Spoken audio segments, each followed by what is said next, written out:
Yippee ki mother truckers! Happy holidays! Mother truckers. Good one. That works. Thank you. I appreciate that. Thank you guys. Screenagers, welcome to the season 6 finale of the Canon. It's Christmas season, so we are of course talking Die Hard. Joining me today for this episode, we have Val and Romona, two of our favorite SAW contributors. Ladies, welcome back. How are y'all doing? Doing good. Fantastic. Ready for the holiday season? No. Ready as we'll ever be. Not ready at all. It's coming too quickly. So obviously we're doing a cheeky thing with this final episode of season 6. We're it's Christmas time. If you're watching on YouTube, you'll see that Romona has a Santa hat behind her and a Yippee ki mother trucker shirt on. I've got my little Christmas tree behind, and Val is knitting some very green. festive. There, it's Yeah. green. It's that's green. That's as close as I can get. That to feels festive. There you go. Yeah. So we're doing the cheeky holiday thing, the cheeky Christmas thing of talking about Die Hard. So we'll get into the question because we have to. But yeah, before we get into the movie, anything exciting going on in your guys' lives? Romona, you were telling us about your Stranger Things rewatch. Are you and the family going to see the Stranger Things finale in theaters when it drops on New Year's Eve? Here's what happened. Stranger Things is New Year's Eve, correct? I think so. I think that's right. I am so invested in this show that this is really difficult for me. However, my Ohio State Buckeyes are in the CFP and they play New Year's Eve at 7:30. So my family chat has been going back and forth about it. And I think what we're doing is we're staying off social media, avoiding spoilers. We're going to watch the Buckeye game. And then my parents and maybe my sisters are going to come over New Year's Day and we're all going to watch the finale together. So I did think about going to the theater. Most of the showings in my area are sold out, but I don't want to. I'm too invested. I'm too crazy about this show. I don't think I could be around strangers watching Stranger Things, especially if bad things happen. I'd rather just cry at home or freak out at home. That's valid, though. Yeah, with my family who've all been involved in the show for the last 9 going on 10 years that it's been on. So it's that's what I think we're gonna do. But we gotta watch the Buckeyes. I mean, we can't really we can't really DVR the game and avoid that. So we're gonna you're gonna know for sure. You have to watch the live sport event and then you can follow up on the TV show. Now Christmas, that's a lot of intense. That's a lot of intense emotions. Ohio State football and Stranger Things finale back to back days. That's intense. On from 2025 going right into 2026, it's either going to be euphoria or just depression and more depression. I just don't know what's coming. And it's really going to just set the mood for the rest of my year. Oh man. So we'll see. It's a lot of pressure. It feels like there's a good chance that the emotions are going to line up. Like if Ohio State wins, then the finale is going to be amazing and super happy, and we're going to ride off into the sunset. But if Ohio State loses, then like the finale is going to be all the kids die, Vecna wins, hell on earth going forward. No. I need Steve to survive, and I think I'll be all right. Anything else I think I can handle. We'll see, but we'll see. Steve's my boy, so yeah, that's my. Val, are you also caught up on Stranger Things? See, I am caught up to, like, I have watched all the first 4 seasons. I have not watched any of the new season, and I talked a little bit about this on the weekend roundup, that I have been completely absorbed by Silent Hill F. I am currently on my 5th consecutive playthrough back to back because this game has taken over my life. So I'm about to finish it for the 5th time, and then maybe I'll go watch Stranger Things. Nice. So it is a priority, but I've also been rewatching through Downton Abbey, which no hate, that show is very, very good. And my husband's never seen it before, so we've been slowly watching through that. Movie or that TV show. Yeah, I've never seen it. It's very good. I I've think heard good things. I put it in the TV to stream because I do think like if Okay. you're going to try a period drama show, Downton Abbey is a good one. I think it just has a lot of general appeal, like particularly for history nerds. Like they Mhm. Mhm. cover the historical events in it really, really well without it feeling very expository. Hmm. A lot of stuff about class, lots of really good characters. I will always recommend Downton Abbey. But yeah, that's all that's going on with me aside from the like 10 movies I did watch for our upcoming Christmas list, I haven't actually rewatched any of the Oh my ones that goodness. I want to see. um, Aw. so I plan to start that probably this weekend, watching some Christmas movies. Gotta get some Christmas in there. Yes. Yeah, need it. I famously don't love Christmas movies, although I am warming up to them more as part of my ongoing journey to be a more positive movie fan and not just someone who rags on everything. So I have a last year I perfect went back. Christmas movie recommendation for you as somebody who hates Christmas movies. Oh, let's hear it. You should watch Tangerine, directed by Sean Baker.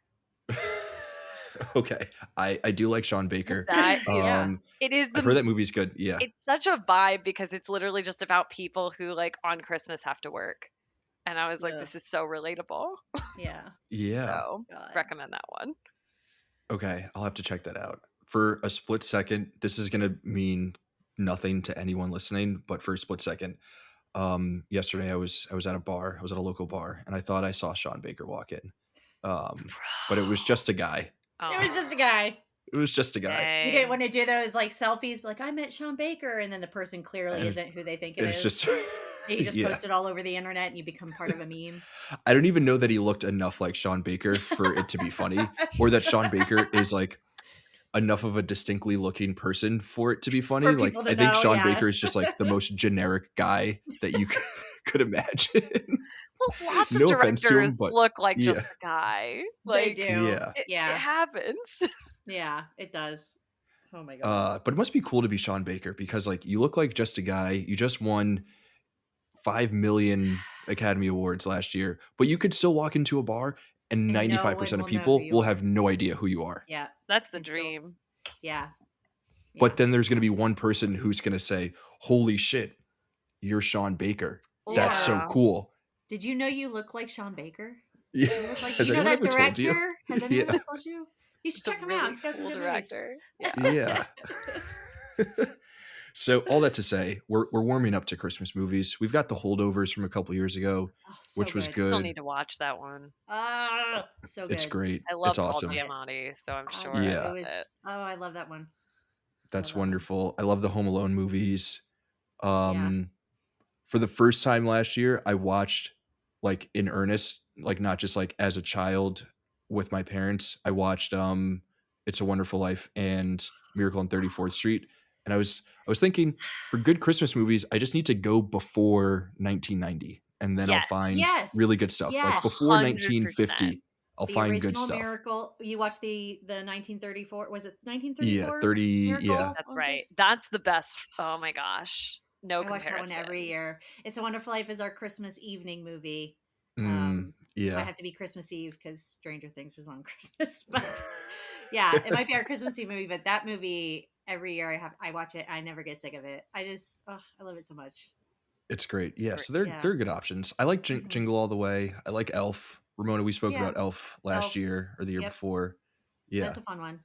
Yeah. I I'm like the a- recent Klaus. I think that one's Klaus really was really good. I was surprised how much I Yeah. liked that one. A I lot of haven't watched recent that. Christmas movies just haven't really. I haven't connected with a lot of them, but Klaus was really. You're not a really fan good. of Red Notice with or Red One? What's the one with I what's didn't the watch. Christmas one I with The did Rock? look. I saw Red Notice. That was The Rock and Ryan Reynolds. I think. Yeah. And, that was fine. That's not the Christmas movie. That's Red not a One Christmas- is I very think it's bad. Red One. I did not watch it. I did. I I reviewed it and it's not good. could not bring myself, and I'll watch almost any Christmas movie. I love Christmas. I need to do. read that So, review. I will watch Yeah. almost anything, but I saw the reviews. I was like, I can't. I mean, I like Chris Evans fine. I'm not a big fan of The Rock. And Well, I they just, it give was like, them nothing good to do in yeah, the I just was like, this movie. does It's not not their seem like fault. something that would, yeah, It's kind of The it just Rock's did fault. not look like. He produces all those things. I don't want to see that. He's very much so taking part in it. I'm trying to Um, give him the benefit of the doubt. It's just a paycheck for him. He didn't know. I say that 5 minutes after talking about how I'm trying to be a more positive. Not when it comes to Christmas movies that are just clear cash grabs. Yeah, not when it comes to The Rock. I think everything that he does is extremely cynical. He was very funny in The Other Guys. I will say that. Yes, Oh, the other guys, the which brief time that he's in that, yeah. Yes. might For pop like up in 5 minutes recommendations. that movie. Oh man. That was a fun movie. I won't go. Yeah, we can get there. But yeah, I enjoyed that one.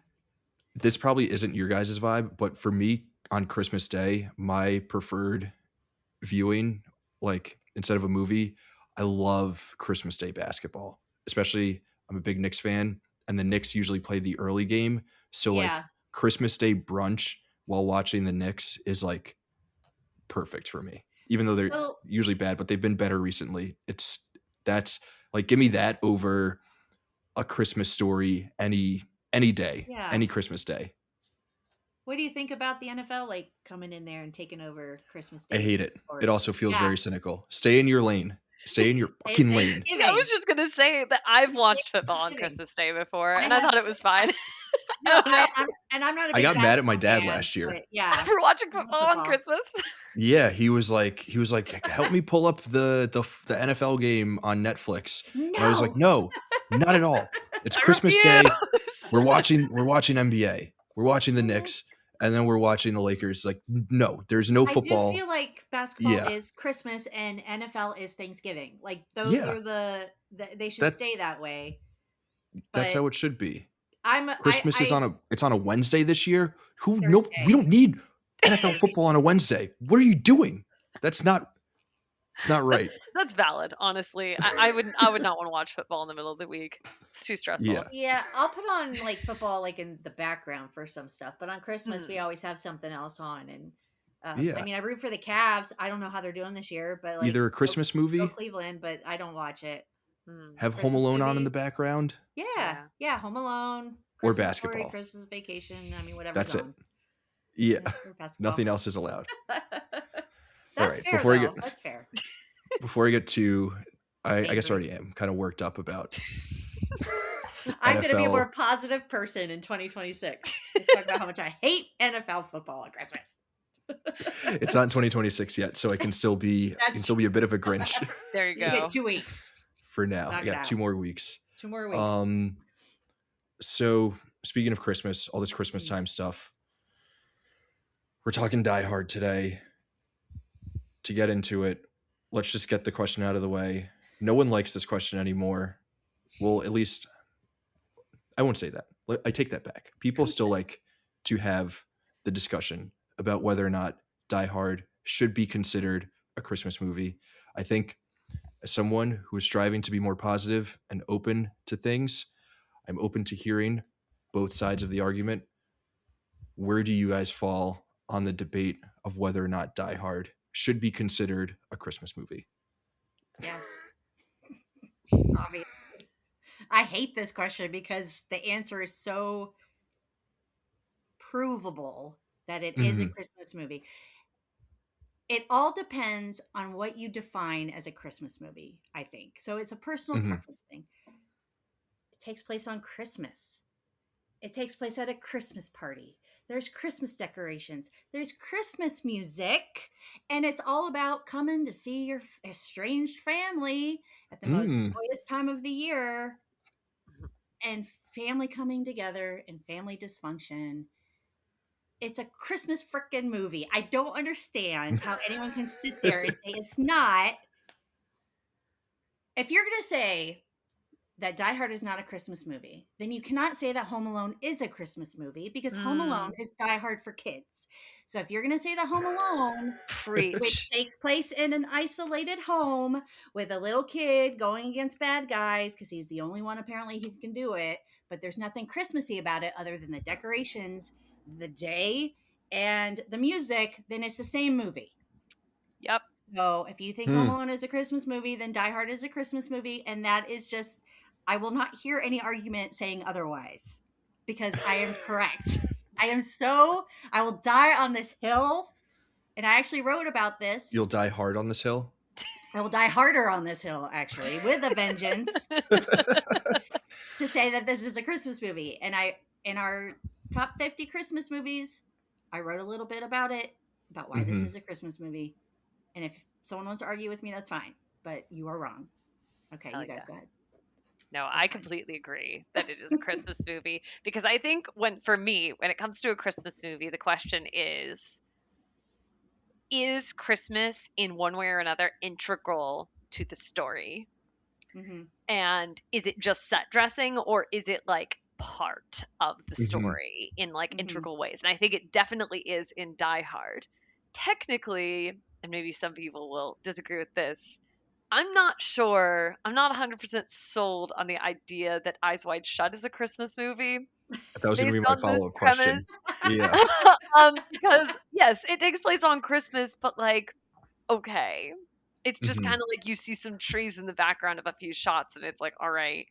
And, like, fine. If you disagree with me, cool. It's fine if you like Eyes Wide Shut.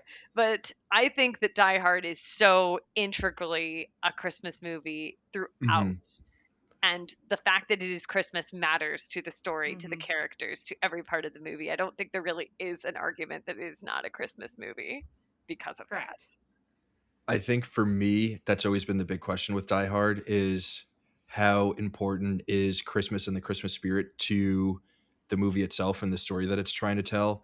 And I think for a long time, Die Hard was the sexy movie to pick as like it's not really a Christmas movie, but I think it's a Christmas movie. And I think it's since been replaced by Eyes Wide Shut as that, like, I'm cool and ironic and I'm ahead of the curve or whatever. And I'm going to say that Eyes Wide Shut is a Christmas movie. That's what Die Hard was 15 years ago, right? Like you were kind of an outlier if you said that Die Hard was a Christmas movie 15 or 20 years ago. Yes. And now that's been replaced by Eyes Wide Shut.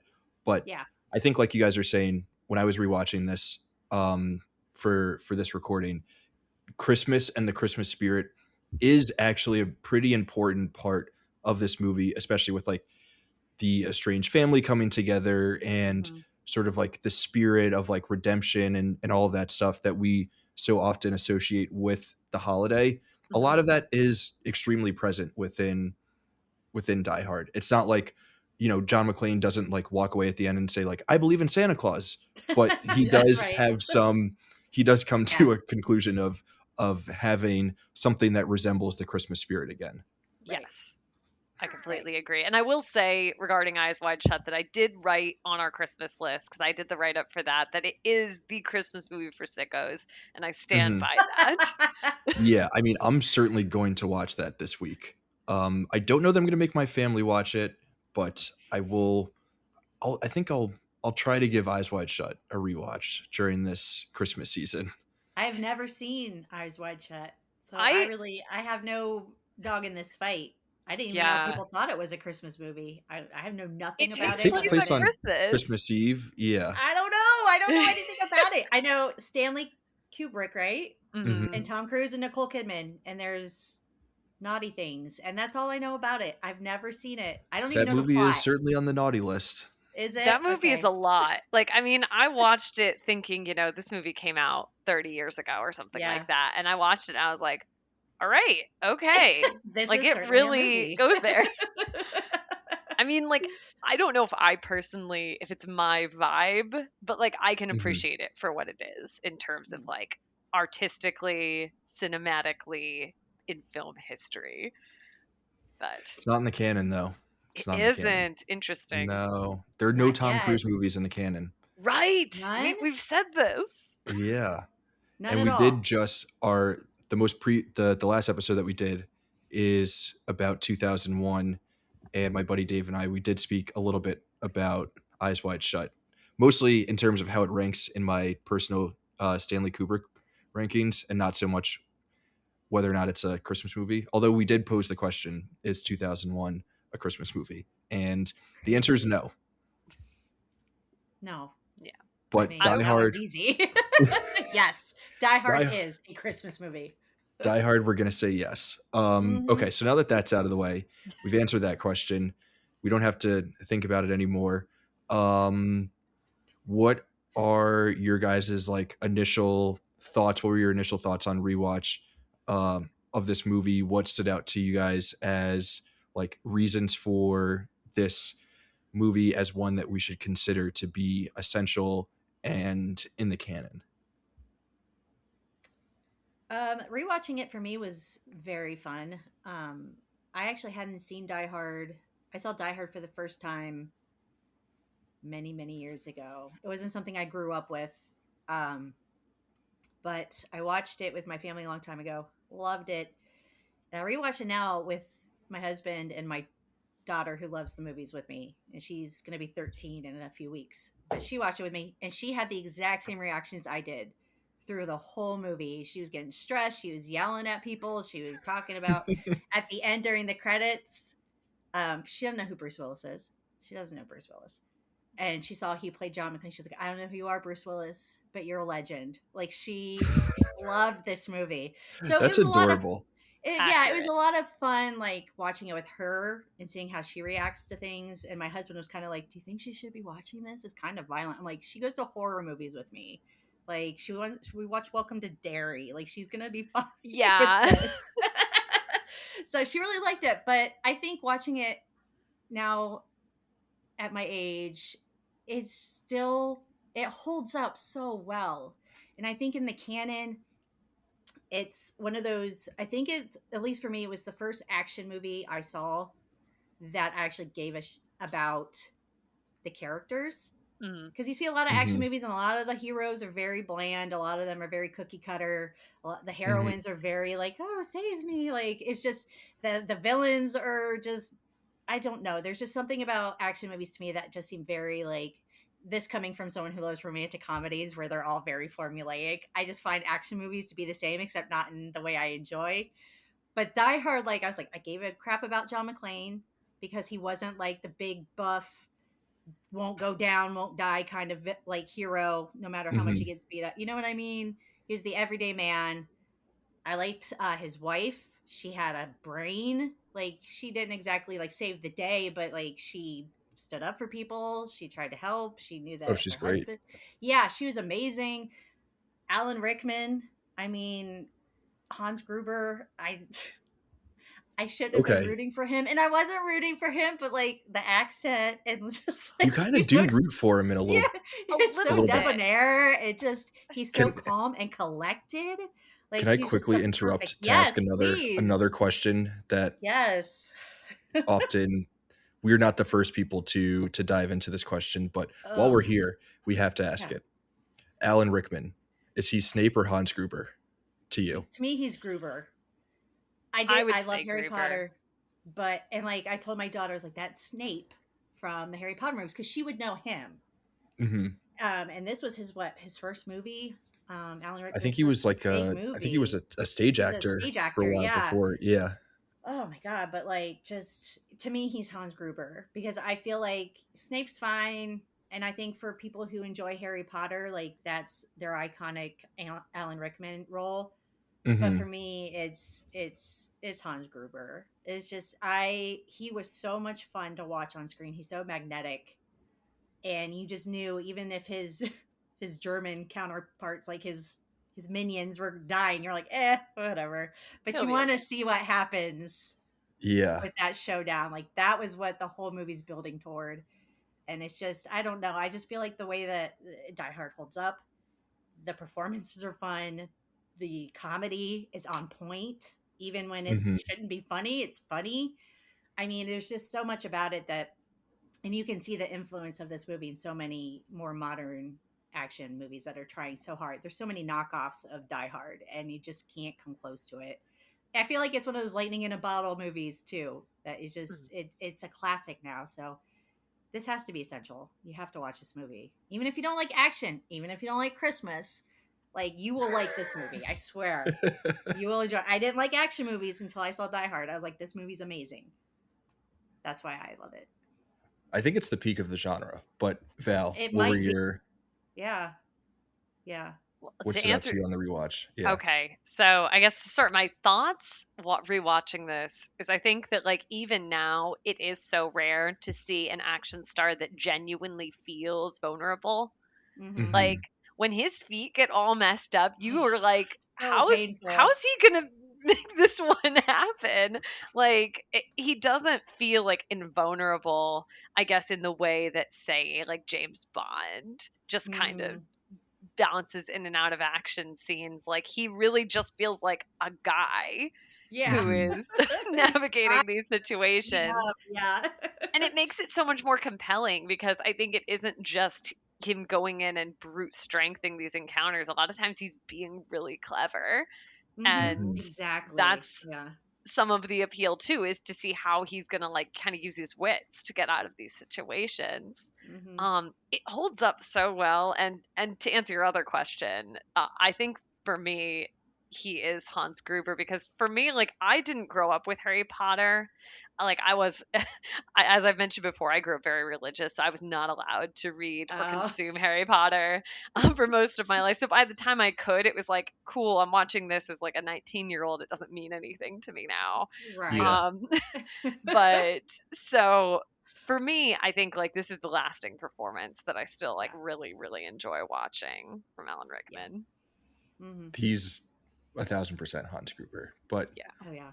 I think I've mentioned it before on previous episodes that I was one of those kids who was like, I am fully within the demo of someone who should be a Harry Potter kid. Like I am of the age group where like as they were getting older, like my schooling years were parallel to where they were. Hmm. Yeah. But I was one of those kids in 2001 who was more into Lord of the Rings than Harry Potter, and we thought that we were too Fair. cool for the Harry Potter kids. Yeah. So I had like seen the Harry Potter movies, but I didn't really care about them.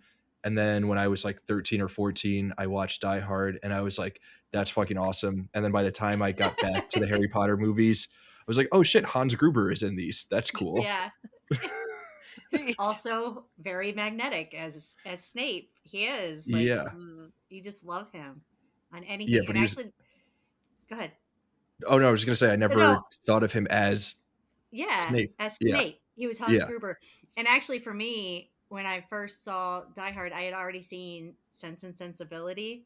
Hmm. So Oh for me, I yeah. was like I was like Colonel Brandon. Like I loved him so much in that movie. He was just he was so sweet.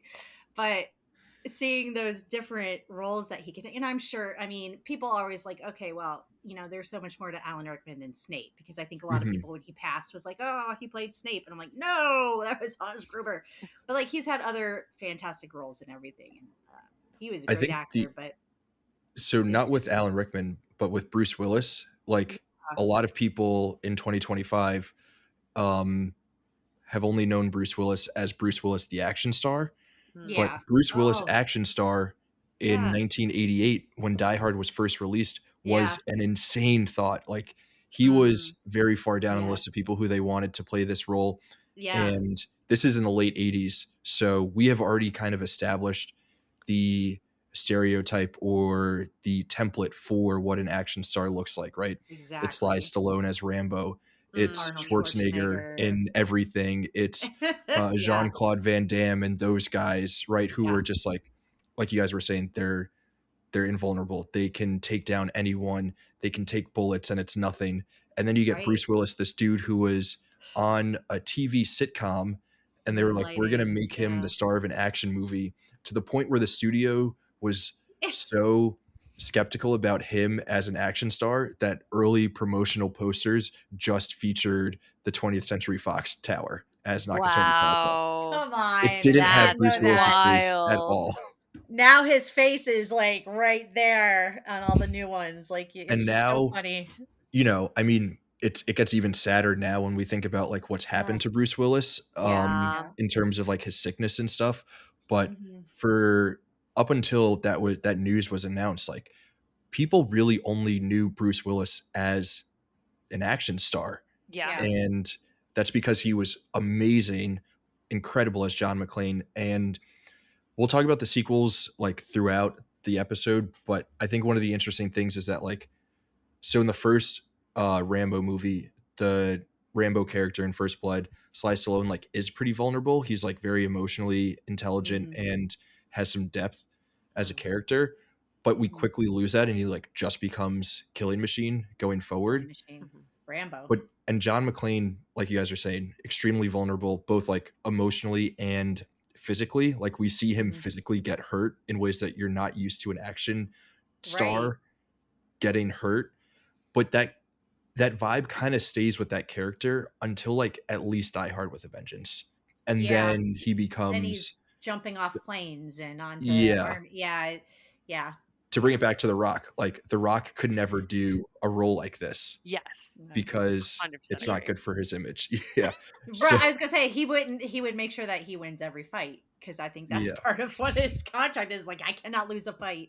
Hurts his image. With that, what do you guys think about Bruce Willis as the main star and anchor of this movie? He's so good. I can't imagine anybody else in the role. Because he's handsome, but he's not like in your face gorgeous. So he's not like, okay. He's not built like an Arnold Schwarzenegger or Rambo. And it's just, like I said, he's got really impeccable comedic timing, which being on a sitcom has probably helped that. And it's just, he's not really on screen with a whole lot of people other than, at the beginning, just for a few minutes with Argyle, who's amazing. And then his wife, and then the German guys he takes down. And then at the end with Hans and everything. But like, he's pretty much on the phone or on the walkie with Reginald Vell Johnson and, occasionally Hans Gruber, but he's got chemistry out the wazoo with all of them. Like 100%. Just when he's talking to anybody, and it's all different kinds of chemistry too. It's the romantic chemistry, the comedic chemistry, the tension. And it's just, I think people like you said, people see Bruce Willis, he's like the action star, but he's a really good dramatic actor too. Like we recently watched Moonrise Kingdom. He has a smaller role in that, but he's so fantastic. I was like, why was he not in any more of Wes Anderson's movies? Like, he was just, it was such a subtle, nuanced role, but he nailed it. And I just absolutely loved him. I was like, why? And I've seen some other, like The Story of Us with Michelle Pfeiffer, but he had the talent, which, but then when you get shoehorned into Die Hard became so big, and then all the sequels that came with it, and then all the other action movies, and you get kind of shoehorned into that particular role, which is why I'm glad I got to see him in Moonrise Kingdom. Kind of reminded me of how good he can be. But it's so hard to like try to imagine who else could have played this role, but played it with the kind of vulnerability you need to be like, shit, is he like gonna win? Is he gonna die? You really don't know what's gonna happen. In action movies, the action hero is gonna win. You know they will. This one, you're just kind of like, my daughter was freaking out. She's like, oh my god, his bloody feet when he's jumping off the roof and he's trying to, like, his feet are all bloody on the way. Like, she was freaking out, and she's like, is he gonna die? I'm like, well, you just watch the movie. Just watch the movie, find out. That's what I do. But yeah, I just think it was his mind over his brawn, and I think that's what made it so successful. Now that I've rambled on, go ahead. No, I mean, you said everything there is to say. I mean, really, he kind of brings everything to the role. And I thought it was so true what you said about like him having so much chemistry with people he's not even physically in the room with, like particularly Sergeant Al for me. I think like their friendship kind of feels central to the movie in a lot of ways. And they have one scene together and it's pretty brief. It is very brief. But their conversations with each other feel so natural. And again, they're not even with each other. I mean, it's just a testament to both of their acting ability. Yes. But yeah, I can't picture anyone else in this role. I mean, he just kind of brings the comedy, brings the action, the real heart to every scene. And even the scene where he's like on the plane with the guy at the beginning. He just feels like a nice guy. Like, I don't know. Yeah. The line of, I'm a cop. Trust me, I've been doing it for 11 years. Yeah. God. I think the thing that stood out to me most this rewatch was the relationship between the Al Pal character, which is a hilarious movie name, There are some really good names in this movie. Like There obviously John are. McClane is legendary, iconic. Holly Gennaro is also like an extremely strong name and like Yes. totally works for an Her, 80s yeah. businesswoman Yes. with the hair and the And the shoulder shoulder pads. pads. Yeah, She's a queen. fully She works. love Bring her. back shoulder pads. Right. But Al Pal feels like a name of a cop from like a comedy sketch or like a comedy movie. Hans Gruber, also an incredible name. Argyle. Why is there someone named Argyle? Agent Johnson and Johnson. Like Agents Johnson and Johnson. So good. I'm the Oh other my one. god. Who's the guy from the Breakfast Club? Breakfast Club. He's his character's name is also great. Deputy Dwayne Chief. Robinson. Is it really? Yeah, that's the Dwayne? character's name. So funny. Why did I That's not know that? yeah. So yeah, all the names are hilarious, but the relationship between Al and John really stood out to me this time. And in particular, Reginald Vell Johnson's performance is like surprisingly really strong and heartfelt and emotional. And, you know, obviously like a lot of it could be corny when he's talking about like the stuff with the kid and why he had to leave the force and all of that stuff. Like there are moments where it feels like where stuff feels like it could be like super corny and cheesy, but it works He pulls because the script is extremely tight. That was the other thing I wanted to ask you guys about.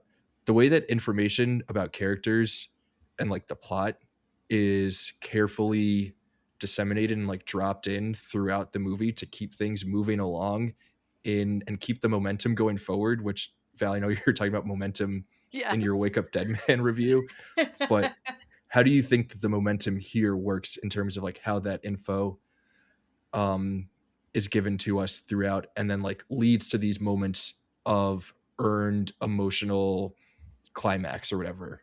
All killer, no filler. Like there is not any padding in this movie. It is, like you're saying, so tight that I can't think of a single scene where I'm like, well, that's technically not necessary. They could cut that. Like everything matters that's in there. And because of that, it's just kind of nonstop. It's the way an action movie should be. This movie tackles so much more than most action movies do. And the runtime is 2 hours and 12 minutes. It doesn't feel like 2 hours and 12 minutes. It does not. I was going to guess that it was an hour and a half. Me too. I did not look at the runtime when I was watching it today. It doesn't feel that. It doesn't feel long. When I was going to rewatch it, I was thinking, oh, this has got to be 2 hours and 40 minutes because there's like the whole setup of John getting there. There's the setup of the company and the party, and there's Ellis, and there's the boss guy, and there's Holly, and there's Argyle, and then we got to bring in the terrorists, and then there's the news guy, and then we have to bring in the incompetent cops, and then the feds come in, and then there's more stuff, and then it's really a bank heist, even though it was terrorism, but it wasn't terrorism all along. And listening to all of that stuff, you're like, there's no way that fits into 2 hours and 12 minutes. But it does. It did. Yeah. And it does it really well. It does. It's kind of amazing how well it works, actually. Considering how much they do. It doesn't. Yeah. And they slip so much in as the action is going. That's how you get to know these characters. Because even as he's talking to Reginald Vell Johnson, he's still moving along and looking and forming plans. And when he's in doing this, you see Hans Gruber's in an office dealing with Holly Gennaro, who's like, there's a pregnant lady out there. We need to, like, there's always something freaking happening. And I love that the only competent cop in this whole freaking movie was Reginald Vell Johnson. The deputy chief was an idiot, although he seemed to have come around once the FBI showed up and started being even more dumb than he was being. Jesus. I was like, it was driving me crazy. I was like, why are they doing this? But there's just so much that's going on. But even during the action, like the I forget his name, Carl, the blonde German guy who somehow got out of a chain, being hung by a chain. I still want to know how that happened, by the way. I was like, he was hanging by a chain. Anyway. German physics. But even his brother being the ho ho ho, I have a machine gun guy. Like his Mhm. So good. anger, not wanting to just find John McClane, but to kill him, like that was like an added little subplot that seemed to just still fit somehow. So it was just watching it when it was over. It was almost 10 o'clock by the time we finished. I was like, that was over 2 hours long, and it did not feel like the holiday is over 2 hours long. I feel that it's over 2 hours long. It's also an And emotional journey. it is. But I'm sitting here like, Jesus, like how long is this freaking movie? Like, but Die Hard, I just wasn't. I was like, I want to see more. Like, I really wish we had more at the end. They just kiss and go off into the sunset. But Yeah. yeah, It it's so it good. it's a total breeze. It's Yeah. really, I don't think that the script gets enough credit for Yeah. just how tight it is, Mm, and to show that you can do a movie, you can have a movie that is action forward and is extremely exciting and has like incredible set pieces that Mm-hmm. look great, that So feel good. wild and tense, but mhm. also while you're doing that, actually give moments to your characters that feel Yeah. earned and developed. Like Yeah.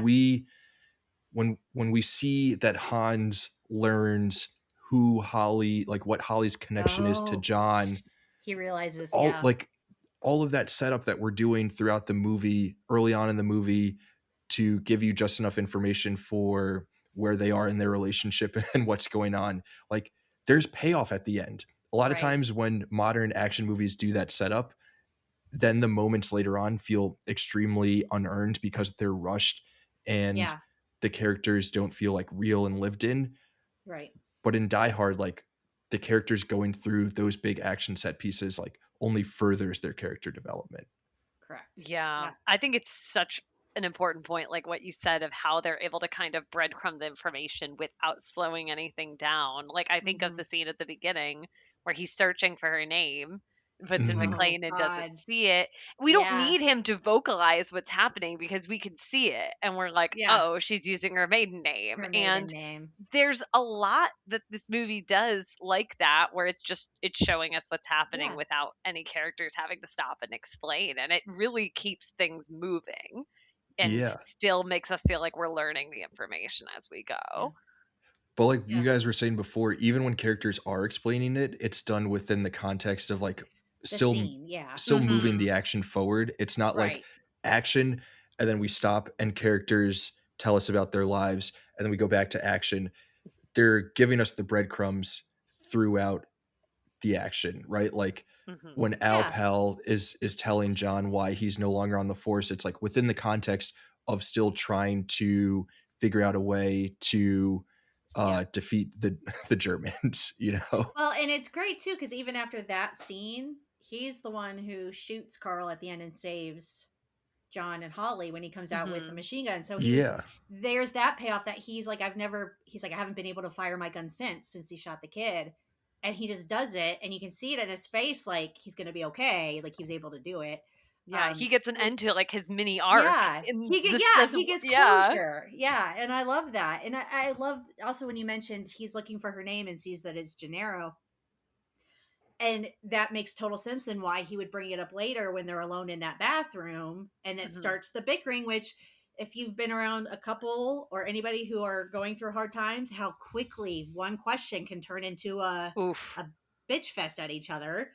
And then you can see why. And that argument alone did a really good job at explaining what was going on in their marriage. And then Mhm. later when he thinks he's going to die and he's telling Al Pal to tell her I said this, tell her I'm sorry. Like I've never said I'm sorry. And I was just like, as a married woman, I was like, good for you, John. It's about fucking time. Like, you should always say you're Yeah. sorry. Like, And but it's so good how they intertwine that relationship throughout the movie, even though he and his wife aren't together on screen all that long. So I just Hmm. I loved it. I think what's great about how that all plays out is that it gives us insight into the characters and like their psyche and their Yeah. emotional journeys, but it also is really crucial to the actual plot of the story. Yeah. Correct. Her Yes. using her maiden name is like how she's able to help stall Hans and Yes. not get to John and like understand who John is. And then it becomes like Yeah. a big thing when Hans finally does figure out Figure it out. who John is in like what is maybe one of my favorite scenes I love with it. that douchebag Alice. I hate him. Oh, he Hans sucks. Booby. Hans, we do that all the time. Hans movie. Like, come on. And my daughter's like, is he gonna die? I was like, just watch. I was like, I really should have felt more bad for him. But he just did the sleazy sales guy, corporate sales guy, and his shoulder pads were bigger than hers were. Holy crap. But like The moment yeah, where the terrorists bring the glass of Coke to him is just like such a my funny God. joke, because yeah. there's that moment earlier in the movie where he's doing Coke in Holly's In office. Holly's office. Yes. God, just such an idiot.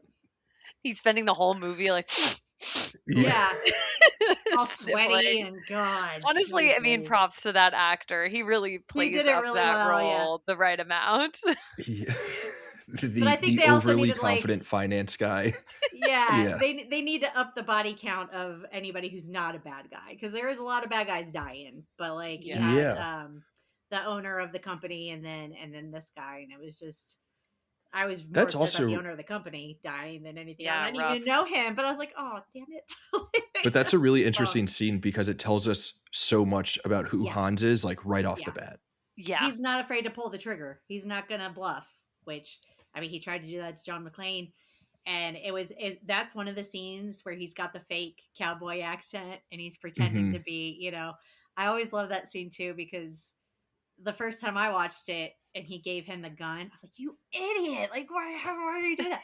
My daughter did the same thing. She's like, okay, well, this was a stupid mistake. Like, how could he do? He's going to shoot him out. And then, of course, he knew who he was. He took it. He's like, she's like, oh my God. She's like, he's got so much aura. I was like, what's that? Apparently that's a kid thing now. Like, if somebody's really cool to get aura. She's like, he's got aura points right now. I was like, okay, I don't know what that means, but it sounds good. But yeah, it's just one of those, like, another one of those things you're using your brain instead of, you know, your brawn. And that's one of my favorite scenes in the whole movie, is those two finally coming face to face, because you just do not know what's going to happen.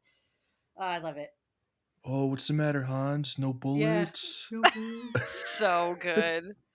Okay, and I we just should probably... love the accent too. The Roy Rogers accent he got going on screen. I was like, oh my God, this is great. This is one of the most quotable movies. What are Yes. some of your guys' favorite quotes? I've been throwing around a few of mine. We're gonna need some more FBI guys, I guess, after they get blown up in the helicopter. The deputy just looks up like, I guess we're gonna need some more FBI guys, I guess. I think my I don't know personal why that favorite makes me laugh is so Welcome hard. to the Party, Pal. I use Welcome to the Party, Pal all the time. It's perfect. And I had forgotten that he's saying that to the cop. To Al, yeah. Yeah, because for some reason in my head for so long, because I hadn't seen this in years, I was thinking that he was saying it to like one of the bad guys. But no, it's after he throws the dead body down on the cop car to get him to stay, which genius. I was like, oh yeah, he did say that. Welcome to the Party, Pals. Iconic. Yippee-ki-yay, motherfucker. Iconic. Yeah. But I don't know, the FBI guys, needing more FBI guys after they got blown up. I just love that so much. It's just so like nonchalant about the fact that you just saw a bunch of people get blown up in a helicopter. He's like, okay. I don't know why it's so funny. We were talking about this before we started recording, but the TV edit of Die Hard 2 where they say Yippee-ki-yay, Mr. Falcon. My husband and I quote that all the time. Like, Yippee-ki-yay, Mr. Falcon. Because it's so nonsensical. Yeah, it makes no sense. And yeah, that's just the absurd humor that... Because the bad guy's name isn't Falcon. No, it is not. No, it's just a terrible TV edit. That's all it is. Oh my God. That is second only to the TV edit of Snakes on a Plane, which is something along the lines of, I've had it with these monkey flying snakes on this Monday to Friday plane. Yes, the Monday to Friday plane. So good. Oh. Yeah, that's... Man. I would rather than Yippee-ki-yay, Mr. Falcon is great, but Monday to Friday plane is... Oh, you know how they would bleep it, or they would just like mute it real quick, like it would be like mother, but you can see the words going, but you don't hear it. I'd rather do that. Although some of the edits are really funny for curse words, especially when they leave in like ass, but they take out whole. And you're just like, okay, well, he's just Yeah. an ass, which is the worst part of that curse word. The funniest thing about like TV edits of movies is there's like an entire industry of voice actors Yeah. who their entire role, their entire job, or like Is to part of do their that. voice acting job is to do the dubbing and like have to like match their voice to whichever actors it is or are in the actual scene. So like there are people Yeah. who have made careers for themselves being the person who says Yippee ki Mr. Falcon, or That I've is had it with so these monkey funny. flying snakes on this Monday Oh, to this Friday Monday to plane, Friday. Wow. which is like Incredible.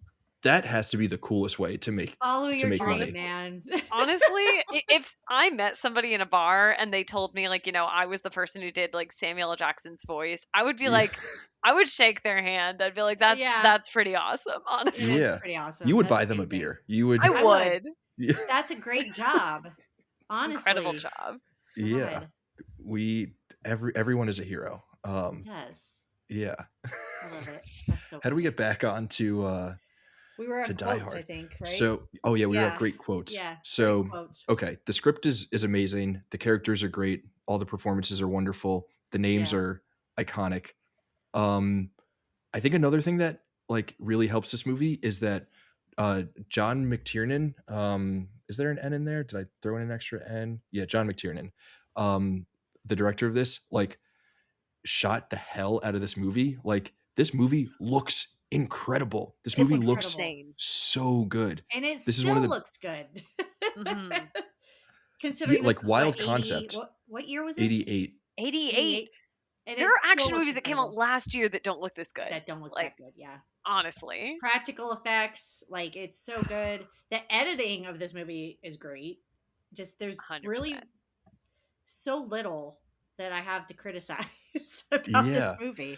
But like the Yeah. idea of like watching an action movie and thinking, oh wow, this DP and this director and this Right. crew took the time to figure out how to light a scene in a way that is like still exciting and builds tension while there's action going on, but is also kind of like moody and like evocative in ways. Like Yes. there's like all like the smoke that's coming up in the Yeah. background and like the light through the smoke while he's like looking around the building for the terrorists and stuff. Like it all looks amazing. So And good. with that, the movie also makes really good use of its geography, which is something Yeah. that bugs the shit out of me a lot of times when I watch a movie. Yeah. Like, okay, you have a single setting, Right. make that setting a character. It absolutely does. Yeah. Yeah. Yeah. They Those are mentioned my that the building favorite is under kind of movies. Yeah, under construction, Mhm. which And that was very helpful. ends up being very important. Yes. Yeah. Again, not a wasted moment Yeah. in the script or in the filming. So the setting is used perfectly. It's Mhm. shot extremely well. It's edited incredibly, both like in terms of like function and artistic Yeah. value. There are some Yeah. like really cool shots following one another. The other thing is like what do you guys think of this movie taking place over the course of one night? Love it. Perfect. I mean, it would be too much if it dragged on. You know what I mean? If the Mhm. sun came up and they're still doing this, it's not going to hit the same. There's not going to be as much, to me, it's not as, doesn't build the tension as well. If it was going to like go over, I mean, it starts in the early evening Mhm. and then goes through, I mean, the sun's still not coming up when they leave, I don't think. So Mhm. it seems to happen pretty quickly, maybe over the course of a few hours even. I don't know. But Yeah. I mean, there's something about it happening at night at the start of a Christmas party is just Kind of a I don't psychotic know. move to have a company Christmas party on Christmas Eve, right? Yeah, Very but psychotic, it honestly. is, and I I wouldn't actually, go. I mean, my work Christmas thing was last night, and I was like, I'm not going to that. Like 4 to 6, no, I'm going home. Like if it's Christmas Eve, you're not seeing me. I'm sorry, but Yeah. and that's another reason why I find this to be a Christmas movie, because you might say, oh, well, Die Hard could take place any other day of the year. No, because what company's going to have a party on a random freaking Thursday night for what holiday? This have like a Thanksgiving party? No, it's not going to happen. It's got to be during a Christmas party. it makes sense why the bad guys come in when they do, why they decide to get in there now and get those bonds, which I thought was a fun little. That's also one of my favorite scenes is when he's giving them his demands and he wants all these people released. But he's like, I don't know Yes. these people. I don't care about them. That'll keep them busy for a while. I was That's like, this such is a why I good love you. scene because it really tells you everything about his Yeah. motivations in such a Yeah. seamless way without him having to sit down and be like, this is my evil plan. Like, he's just like, Yeah. release this guy. I read about him in Time magazine. I read about Like, him in Time magazine. Yeah. it's so good. You never have him do the big bad guy monologue like in James Bond where they have him ready to die, but they're gonna spend the next 20 minutes telling him all of his evil plans and what he plans to do. Like, you hear about it, you put it together through the whole movie. Exactly. And there's really not a whole lot of time at the end for him to do much of anything because he wants to kill John McClane and get the hell out of there. I mean, you don't even know that he's going to blow up the roof with the hostages on it and fake his death until well past the hour and a half mark, I don't think. So it's just like, it's great that you find these things out as you go rather than just being like, oh, let's plop them both in the room and then they can talk for the next half hour before you know he gets the upper hand. So I hats off to them for doing that too, because I hate those moments where it's just nothing but monologue forever. It really flips that whole trope on its head, where it's finally revealed to us that they are just there to rob. They just want money. The company. They want the they just want bonds. money. Yeah. And Holly says to him, she's like, after all that, and you're nothing but a common thief. And he turns to her and he says, I am an exceptional thief. I'm an exceptional thief. I love that line. Which is a great line. So good. Which goes to the like point of like why we kind of like the Hans character. Like there's a little bit of he does like a little bit to seduce us, where we kind of root for him a little bit.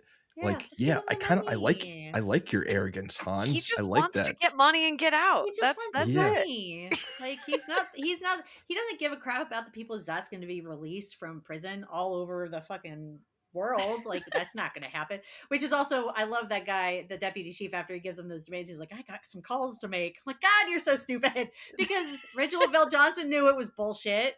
John McClane knew it was bullshit. And then the cops were like, oh, I guess we should call South Africa and get these people released out of their prison. Like, good God.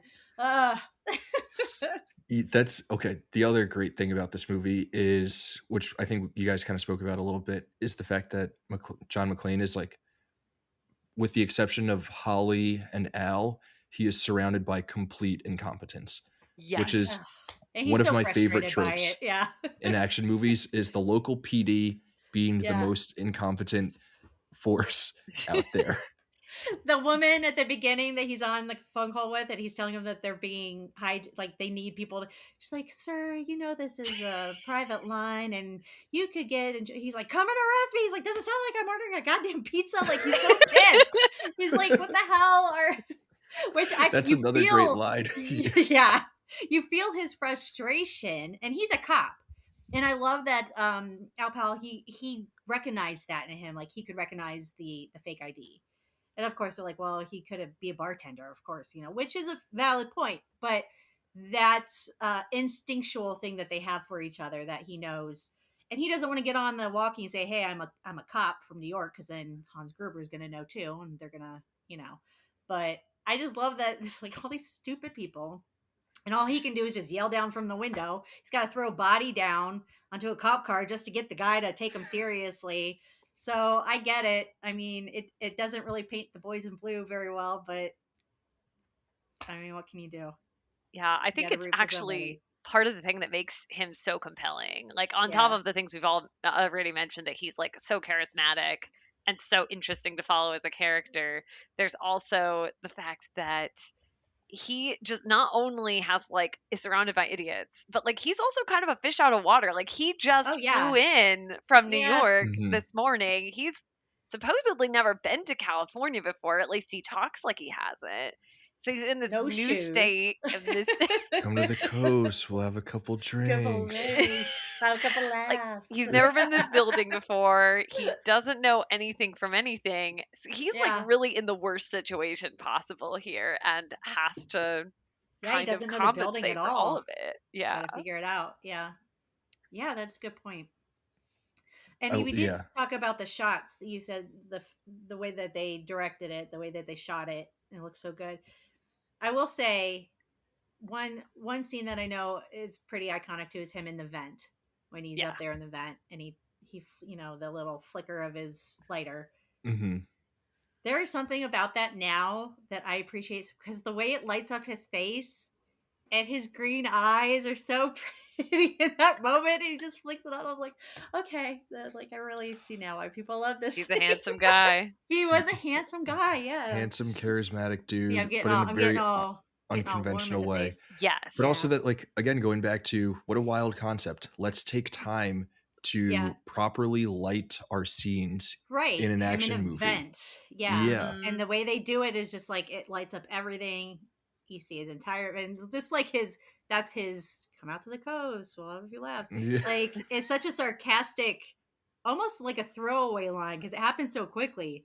Mm-hmm. But if that doesn't define his whole mood at that moment, like look what the heck I'm doing now. Like, Yeah. but and also, and I keep going back to all the scenes that I love, but it's like these little moments that really create him as a character. Is after, what's the owner of the company's name?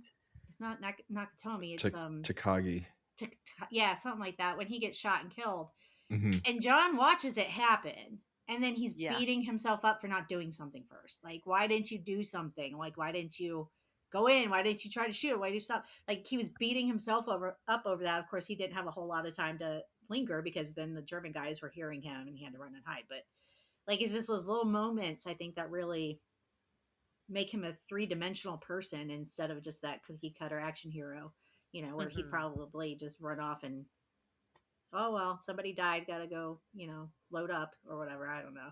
I'm just shitting on action movies. I'm sorry, but No, and I I'm think just not this a big movie does fan. a great job too with like you kind of see the wheels turn. Like this is Yeah. something I wrote about in my Wake Up Dead Man review. Is that like I do think it frustrates me a lot when characters are sitting around being like, okay, let's think of what to Yeah. do next. And you, the audience, are not in on their thought process. So you're just staring Right. at a couple of people standing around in a room, and that's not very interesting. Whereas we're Right. seeing the way that it's shot, like Yeah. we're zooming in on the item, like we're following his thought process, and Mm-hmm. Correct. it keeps up the momentum of the movie to be like, Yeah. okay, he's thinking, but he's thinking on his feet, like he's like, okay, this is what I'm gonna do, Yeah. and it's so good. Like it Yeah. really keeps the movie from slowing down, even when because he's just a guy, does need to Yeah. slow down and take a breather.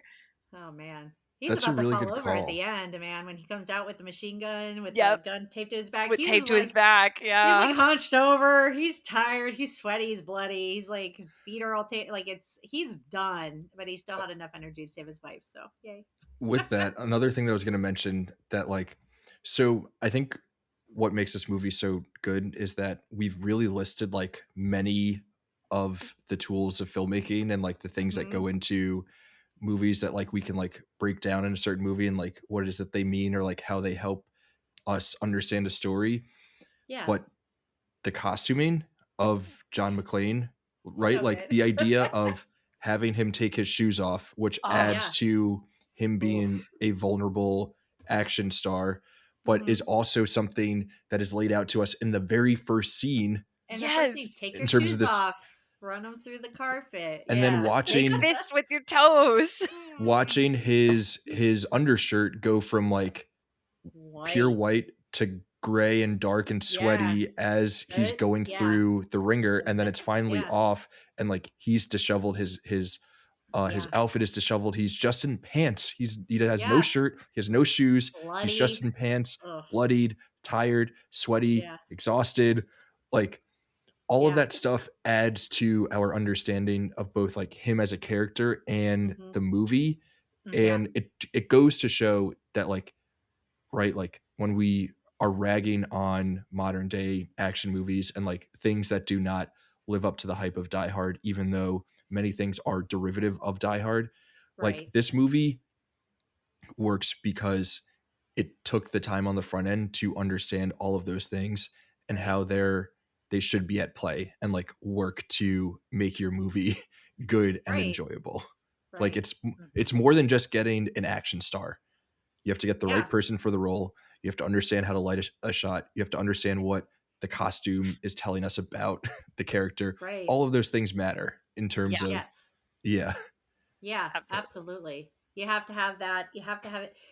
To me, these kind of movies are the best kind of movies when they take the time to do that and when they take the time to develop their characters without making it seem like a bunch of exposition. It's just, like I said, the villain monologue and the hero who's got to come in and be a big can't defeat me kind of guy. If I care about the characters in any movie, even if the movie's really not that great, if I like the characters, I'm gonna be like, I love that movie because I love the characters. And the action is great in this movie. It's really good. It's funny. And it's not like a perfectly choreographed kind of movie where he's fighting these guys with like ninja kicks and all that crap. Like they're falling down the stairs together. Like he's getting hurt. And I like Yeah. seeing that because to me that's more believable than like this big bulky guy who's going to be able to just toss somebody over his shoulder. But it's just you care about them. You want to make sure that they get through the end of the movie. Even the like I said, even the Holly's boss at the beginning, you only see him for maybe 10 minutes on screen.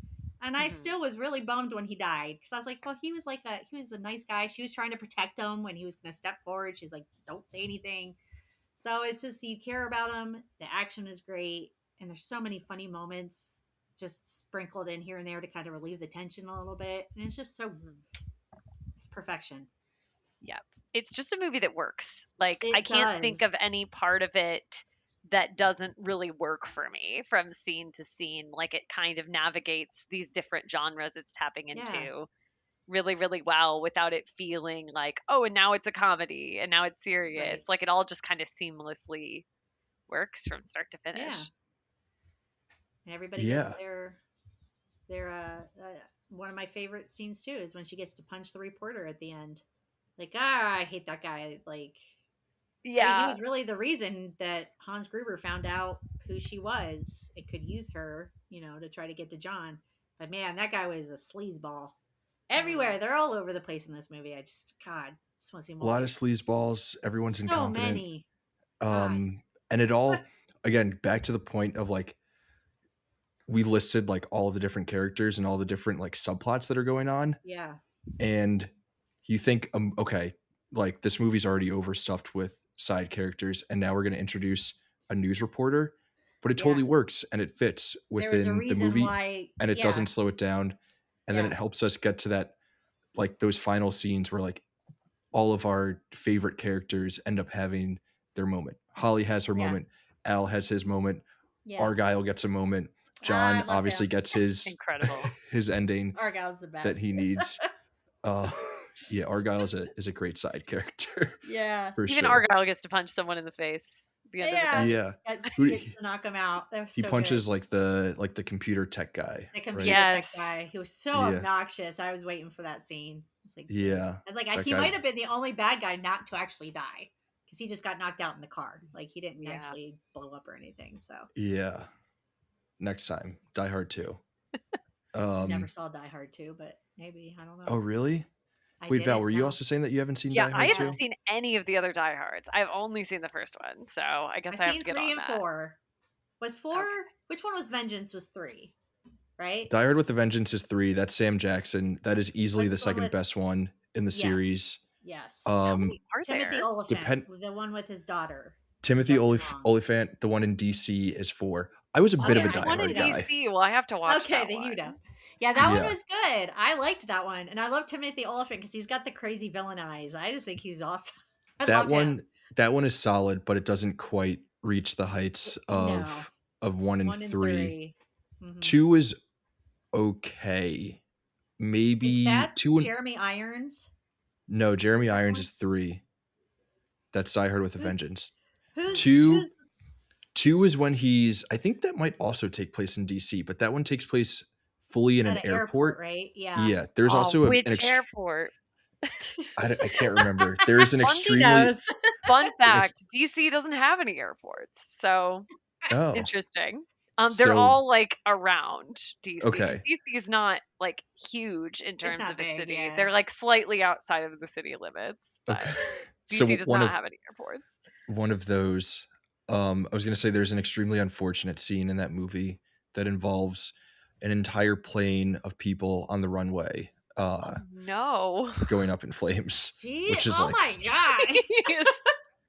pretty Well, tough. I'll go watch it and I'll report back on what airport it was filmed at. Yeah.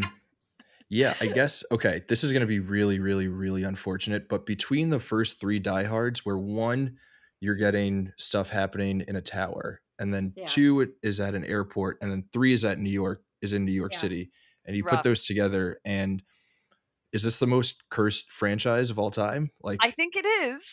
God, bless it. Considering the Jeez. last one, there was a Die Hard 6 planned as like a prequel, sequel, canceled because of Bruce Willis's health. So, very cursed yeah, franchise. Didn't they have his son in 5, or his son was in 5, right? Not Bruce Willis' son, but like John McClane's son. the character's son. Yeah, the Oh. daughter character's in It 4, was in and I haven't 4. seen 5. 5 is the one Okay, I haven't in seen 5 either. Budapest. Okay. I haven't seen that one either. But yeah, I didn't see, and I remember I didn't see the second one because we watched 1, 3, and 4 like in a marathon with my parents years ago. This is when I first saw Die Hard. This was years and years and years ago. And I remember both my husband and my dad were like, "We're not watching 2. 2 is horrible." And I was like, "Well, it's not horrible, but it's a step down. Yeah, 1 and like, 3 are yeah, a tier above for sure. Okay, so we did jump 2, but I've never seen it, but I did see 2 or 3 and 4, and I enjoyed them. So I was like, "What's so bad about 2?" But apparently they didn't like it, so we don't watch it. But one I'll read the wiki. one is all time. Obviously, it's essential. Yes. You guys kind of alluded to it, but we didn't even talk about like the legacy of Die Hard, where we talked about it a little bit, where you then got like an entire subgenre of movies that were just Die Hard on a blank, or Die Hard with a blank, or Die Hard with whatever. Yeah. I mean, without Die Hard, we wouldn't have Taken. We wouldn't have like, gosh, I'm blanking, but like all of these, like Speed. One man goes and takes down everything is. Yeah. I mean, it starts with Die Hard. Die Hard on a bus. Die Hard on a plane, Air Force One. Speed is amazing, by the way.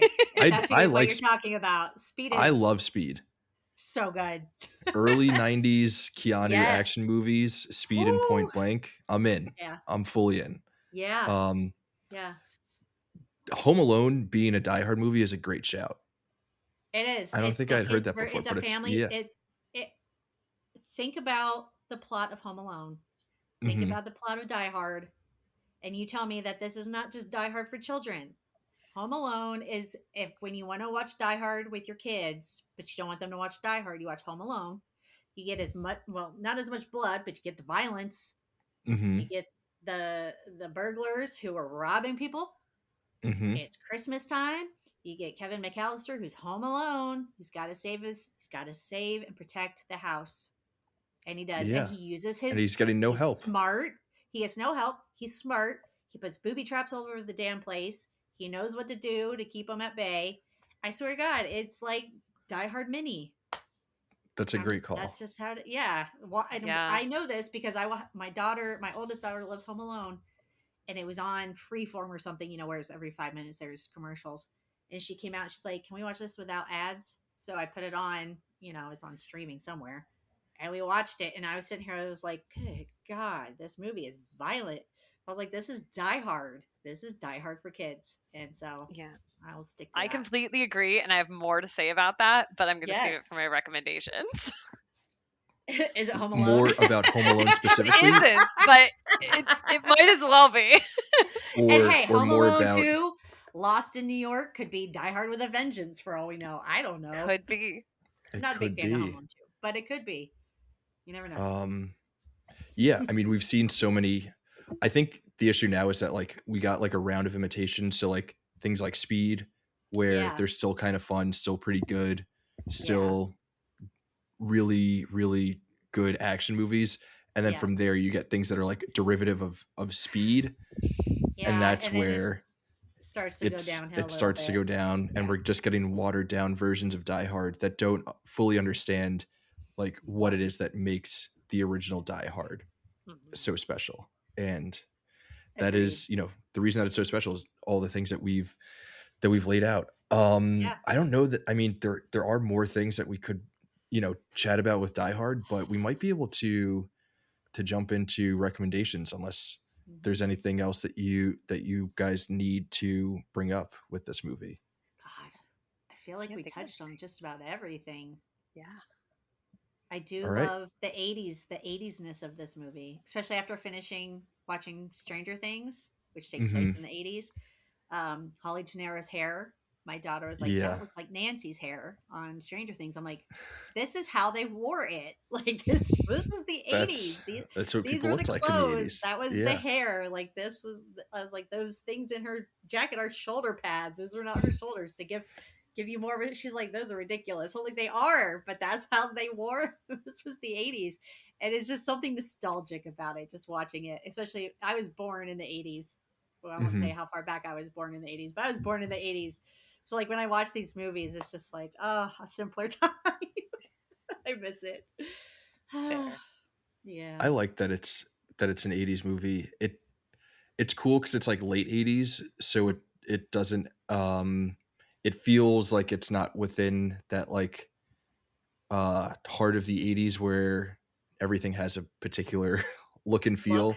and feel Um yeah, the mostly feel. synthesizer music, the I might soundtrack be with talking about a everything. different feel. Uh um we'll say that it's kind of connected to a form of nostalgia, which I do think is Yes. interesting that is like popping up again now. I've been thinking about like nostalgia recently. And I've been thinking about 80s Yeah. nostalgia. It's not really tied to Die Hard at all, but Right. now that you guys got me yapping about it, Yeah. I think what's cool about 80s nostalgia is that it was like trying to capture the vibe of a particular period of time. Right. um so like when it was like when the 80s were looking back to the 50s or whatever, it wasn't just like let's recreate all of the pieces of text that we like from there. Let's like try Right. to recreate the vibe of that. And nostalgia in 2025 is just like give me the like iconography from that period of time that I like, whether it be like the specific characters Right. or whatever else it might be, instead of Right. let's try to recreate something that feels like the vibe of the 80s or 90s or whatever it is that we like. Hmm. And instead now we just do like this weird like pastiche that is like give me this character from that thing and this reference to that text, or like we're just going to set it in the 80s because Right. that's when we felt like life was good or whatever. So It would, yeah, you can get away with a lot more too in the 80s and 90s before yeah. technology. And that's why there's so many movies you watch back then. You're like, they can't make this now. Like Home Alone. Yeah. Kevin would just open his cell phone and text his mom, be like, hey, you forgot me. Yeah. Read that. And then the movie's over. So yeah, it's really just difficult to do that now. So I get It it. was rewatching Home Alone 2, and the Yeah. idea that like the reason that he's able to get on the wrong flight is because Right. of the lack of technology, like paper tickets, and he knocks over Paper Oh the paper yeah. tickets. They tickets went flying and they everywhere. She's fly like, are you everywhere. sure you're on this flight? Yeah. And he's There's like, my yeah. And dad. then she's like, go take an open seat. And Yeah. then he And sits next to a French Anything. guy. it's just some guy with a mustache. Yeah. The idea of Good not Lord. having an assigned seat on a flight is like Or like go up to your wild. dad and sit with your father. Like that's one thing I Yeah. told my husband I always loved about watching Home Alone was like the parents are always in first class and then all the kids are shunted off to coach. So it's That's the just way it like should be. as a parent I say yes, but at the same time it's like what are my kids doing back there? Like I got to keep an eye on my children. They'll be But I fine. just We'll love that. do a Sudoku or a crossword or something. Play on their Go tablet. watch Inside Out 2 on the Sudoku. little TV. It'll be fine. Oh Yeah. my god. Eyes wide All right. shut. We've somehow. Can I Did you add say just one eyes more wide thing? shut? I did. A I kid don't should know not what they're watch Eyes doing on Wide their Shut. phones. Yeah. What are you Someone next watching? to your kid Eyes on the wide flight's shut? like, there's some 12-year-old watching Eyes Wide Shut Hey, in she's seat almost 23B. 23B. I will add one more thing, not to bring the mood down or anything, but I did notice that in the movie, the reporter guy, when his producer or his assistant gets the address for John McClane's wife or where they live, so he can Hmm. go bother. That's Tracy Reiner, who's Rob Reiner's daughter. So I Oh, was just like, oh, wow. so it's like a little bit of a Ooh, that's little, sad. yeah, Yeah. yeah. It was. I was like, because she's so very young in this movie. The first Hmm. movie I ever saw her in was A League of Their Own, where she's Betty Spaghetti in A League of Their Own, of course, directed by her mother, Penny Marshall. Um, but it was just kind of like my husband and I were like, "Is that Tracy Reiner?" And then, of course, sure enough, in the credits, it was Tracy Reiner, and I was like, "Oh, what a freaking bummer, man!" Because Yeah. we were on Yeah. Stand by Me. We did Stand by Me. I don't know if that was Yeah. last season or what, but or many seasons ago. I don't remember. There But are a it's lot just of a lot Reiner of movies in the Rob, canon. yeah, Yeah. Yeah. Misery, yeah. So it's just one of those Misery, Spinal Tap, I was Spinal actually Tap, thinking when you were talking Stand by about Tom Me, Princess Cruise Bride. Princess Yeah, Bride. We've that, done so all it's episodes for all of them except for When Harry Met Sally, which yeah. I can't wait for. you Um, know I'll be on that one. yeah, you have to be. I have to be. But yeah, it's just a little shout out to Rob Reiner who Yeah. Sorry, really Val. I did think I cut you direct. off. No, I was just going to say, I was thinking when we were talking about there's no Tom Cruise movies in the canon, I would certainly vote for adding A Few Good Men to the Oh, canon. yeah, A that movie's Rob Reiner fantastic. movie, I mean, fantastic. that whole run, this is Spinal Tap on, even A Sure Thing is not that bad. I mean, it's just Hmm. incredible. And having grown up in that time where those movies were coming out, it was just like, I feel like Rob Reiner directed my childhood almost. So Hmm. Yeah. it was Yeah. really rough. So little shout out to Rob Reiner, and It's very tough. all of his movies in the canon belong there. Absolutely. Hmm. And You know of who had a course, Absolutely. some pretty of, good run? John McTiernan. did he? Yeah, he Tell actually me. did. He did Tell me. Predator, Oh, then yeah. Die Hard, and Yes. then The Hunt for Red October, The Oh, Last Action wow. Hero, and then Die Is Hard with a that Vengeance. Hunt for That's Red a October? good run of Is that movies. Alec Baldwin? Was that the That's Alec Baldwin movie? Sean Connery. Mhm. Sean Connery. Okay, I couldn't Yeah. remember which one that was. And oh, Alec Baldwin is in it. Yeah. Ah, yes. My parents Nice. watched that movie constantly Yeah. when I was Alec growing Baldwin up. as Jack Ryan. Oh wow. There you Okay. I go, haven't Jack seen Ryan, The a Hunt for Red young October, Alec so Baldwin, a yeah. young Alec Baldwin. Yeah. I've been watching a So, lot of 30 Rock lately, so I'm loving Alec oh my gosh, Baldwin. love it. Yeah. We watched Beetlejuice with my daughter for the first time a couple weeks ago, and she was just like, "He's handsome." I was Great like, movie. "He Yeah. was handsome, He was yes, handsome. No, he was." not so much. 30 Rock's a great show, though. Great show. 30 Rock, famous building, kind of like Yes. Nakatomi Rockefeller Plaza, Center. right? Yes. Yes. Bringing it back, Absolutely. Circling back around. circling back Man, around. Okay, one if more you thing could, before we get to recommendations. yeah, Talking about Nakatomi Plaza and Plaza. Tower. You guys know that it's just like the 20th Century Fox office buildings in Century City in LA, right? I did not, but that makes Yes. total sense. So I was in Well, LA yeah. a Did you couple see years it? ago visiting a friend who was like living and working out there, and he worked at a big agency at the time, and we were driving to his office, and it's like the biggest building in the Century City Oh, that's amazing. skyline. I And my love buddy it. who I was visiting with goes, "Holy shit, that's Nakatomi Plaza!" So we dropped our other friend off at work, and then the two of us like took pictures outside of the That's so 20th much Century Hell fun. Fox. yeah, that's so cool. Oh, that's amazing. I love it. Yeah, a great It's a bit of very sightseeing. distinctive building too. It's not just like a run Yeah, of the like mill, when you're in that area of LA, you like know, you yeah, notice it from a while away. You're like, "Oh yeah, shit, yeah. that's Nakatomi Tower." That's amazing. That's my I love it. last tidbit I love it. on Awesome. Die Hard. This has been so much fun. Happy Christmas. Yippee ki mother truckers. Motherfucker. Sorry. Yeah, truckers. let's do some recommendations before we get out of here. We're recommending 3 things: 1 movie, 2 other things. Could be anything and everything else. Could be more movies. Could be a visit to Nakatomi Tower itself. Who knows? We'll Could see. be. Will they let you inside, do you think, if you go there? No, Can I see no, the because construction floor?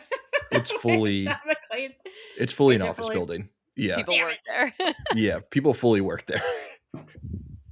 They can let me in, just walk around there. I'm not And gonna it's fun. bother Like anybody. we like couldn't like drive all the way up to take pictures. Right. Oh, Because like okay. people are like going to work. Like it was literally Right. it was 9 a.m. when we were there. And you That's can so tell the funny. people who work there just like more of these diehard assholes. These jackasses. But do you do that in New York? Do you ever see like landmarks in New York from movies or people are taking pictures? I mean, just in Rockefeller general, Center, like yeah. I mean, I work in One World Trade, so like there are constantly people from all around Do who you are. do that too? Like, ugh, these No, guys no. again. I think it's awesome. I think it's really Yeah, it cool. is awesome. I think it's amazing that people travel from like all across the country and all across the globe and are like Man. in awe of these things that I take for granted every day.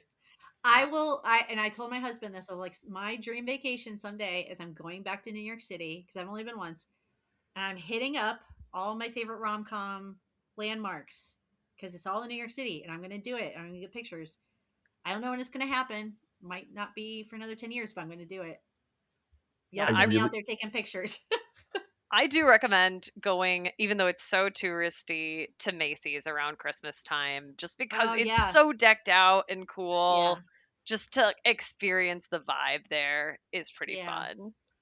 it's awesome. I highly recommend. New York City around Christmas time is great. Yeah. I did go around Christmas. I didn't go into Macy's, but I was outside of Macy's, which was really kind of Yeah. cool to see. I didn't go Rockefeller in it, but Center and Macy's Rockefeller around Christmas Center, time are the actually tree was great. really, really cool, in Yeah, my it's opinion. really fun. Yeah, I will say I'm much more of a curmudgeon for people who visit DC because I feel like that none of them know like how to get to anything.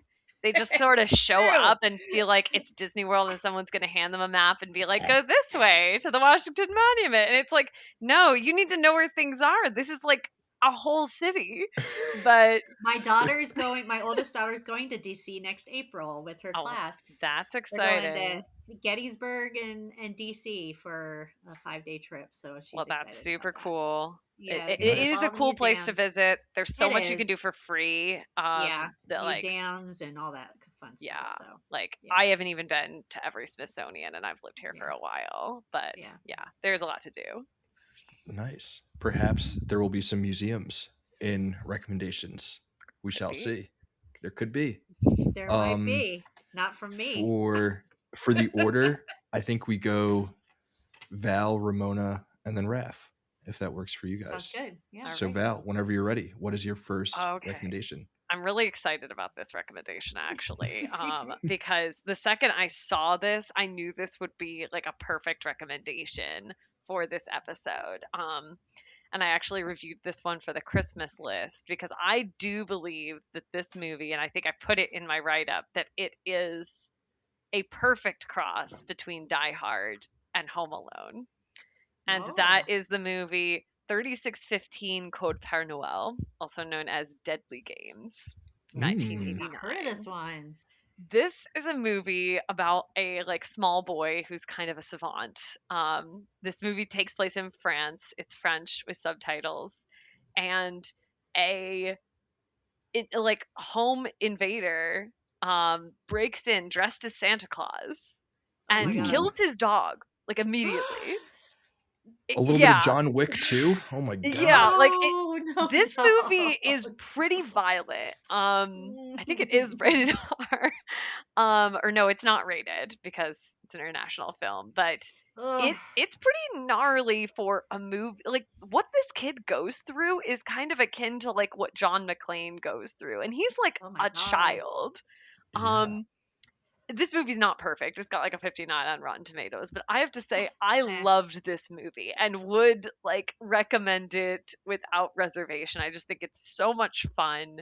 It's absolutely bonkers from start to finish, and it's just something really different in terms of a Christmas movie. So, if you like Home Alone, if you like Die Hard, I think it's a perfect movie to check out. Give us the title one more time.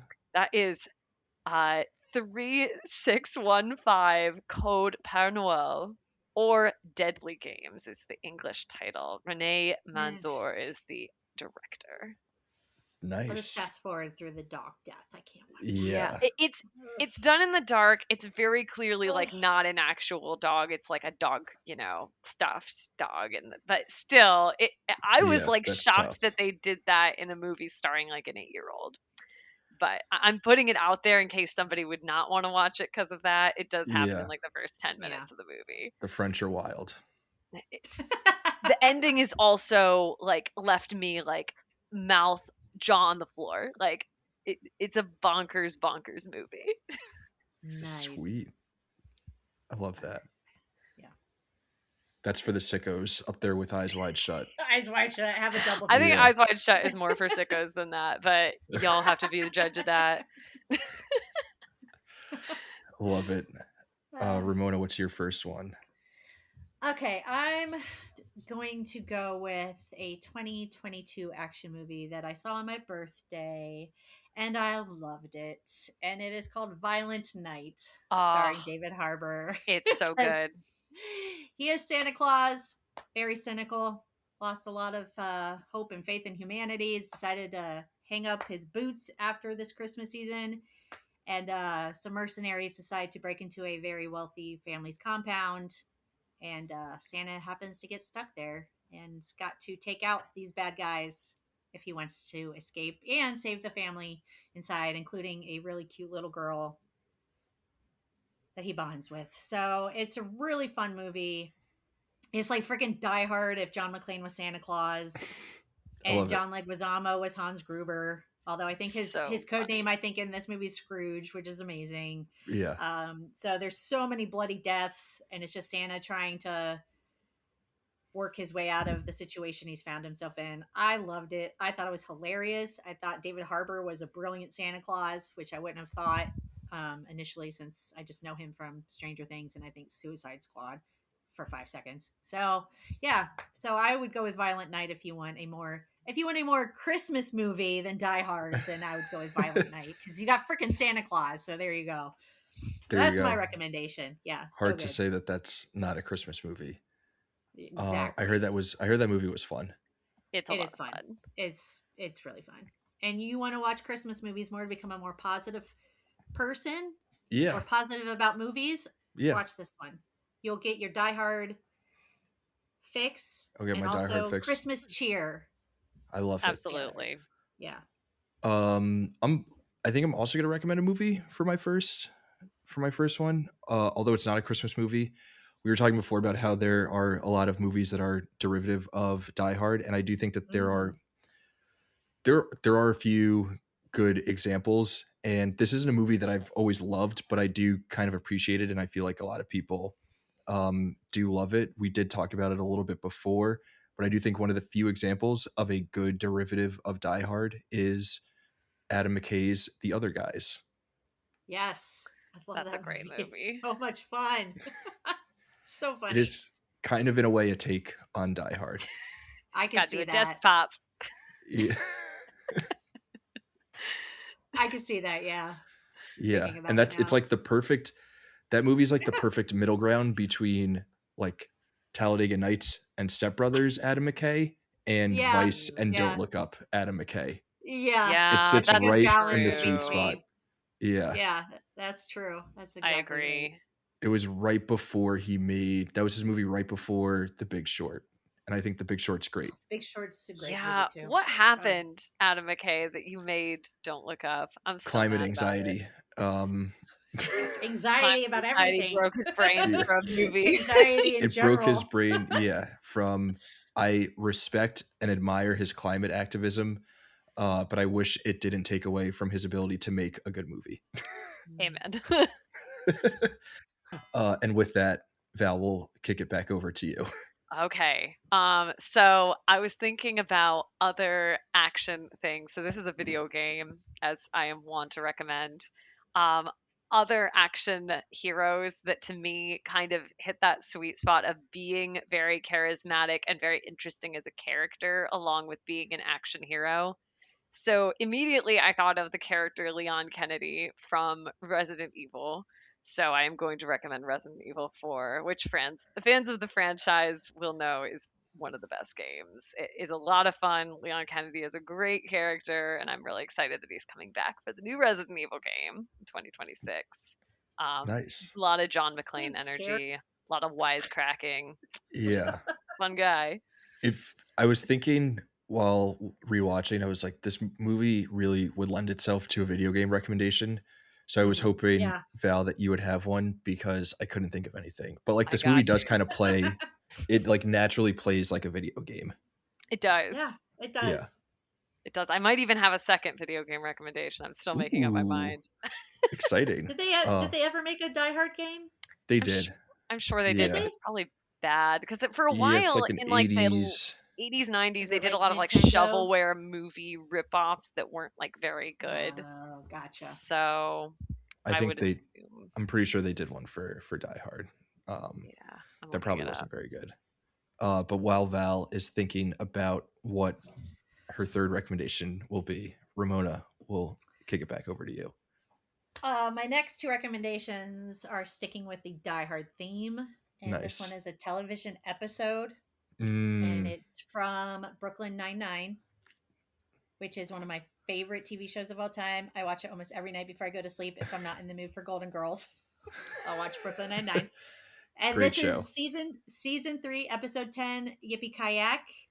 This is when Jake, of course, if you watch the show, you know he became a cop because of Die Hard. It's his favorite movie of all time. There's actually an episode later where they go to LA for a funeral and he sees Nakatomi Tower, and then he has to go in and take pictures all over the place of where things happened, and his groomsman cake is Nakatomi Tower for his wedding. I mean, he's obsessed. So, and actually, Reginald Vell Johnson has a cameo in a later episode as well for his bachelorette party. But anyway, I'm getting into my Brooklyn Nine-Nine lore.